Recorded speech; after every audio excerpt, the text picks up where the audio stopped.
सकाळ मित्रांनो. तर मी आता निघालो आरेच्या जंगलात श्रमदान करण्यासाठी. गाडीमध्ये झाडं ठेवलेली आहेत आणि आपण आता मस्त प्रवास करतोय. 5-10 मिनिटांमध्ये आता जंगलामध्ये पोहोचीन. नमस्कार मित्रांनो, मी तुमचा मित्र शंकर सुतार, निसर्ग माझा. मित्रांनो, आज रविवार आणि रविवार म्हणतात तुम्ही आरेच्या जंगलात असो श्रमदान करण्यासाठी. तर आज 12 तारीख आहे आणि आपण पुन्हा एकदा ही झाडं आणलेली आहेत आणि आपण टप्प्याटप्प्याने ही जागा जी आहे ते पूर्ण भरून काढतोय, जेणेकरून हे जे जंगल आहे रिकामी होत चाललेलं आहे ते भरून जाईल. आता आपण आज जे आहेत आपण ही 4 झाडं लावतोय.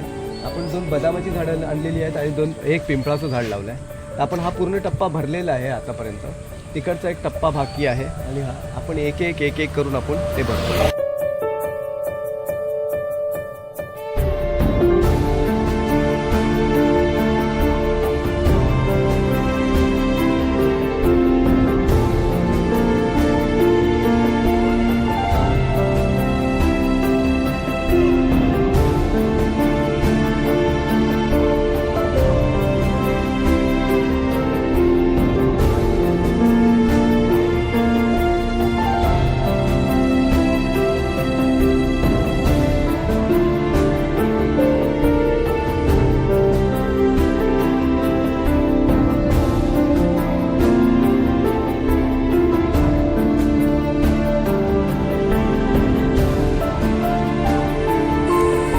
आता आपण इथे हे पिंपळाचं झाड लावलेलं आहे.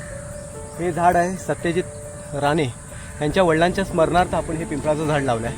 हे झाड तुम्ही बघता, नक्कीच प्रत्येकाने एक छोटा प्रयत्न करा. बघा, प्रत्येकजण जॉब करतो, प्रत्येकजण आपल्या सॅलरीमधून या गोष्टीसाठी प्राधान्य देतं. तर तुम्हीसुद्धा या गोष्टीसाठी प्राधान्य द्या. बघा, ही काळाची गरज आहे. आज आपण काम नाही केलं तर उद्या आपलं जे भविष्य आहे ते खूप धोक्याचं असणार आहे. त्याच्यामुळे मी वारंवार माझ्या व्हिडिओच्या माध्यमातून सांगत असतो की जल जमीन जंगल वाचेल, प्राणी पक्षी जगेल तरच माणूस पुढचं सुंदर आयुष्य बघेल.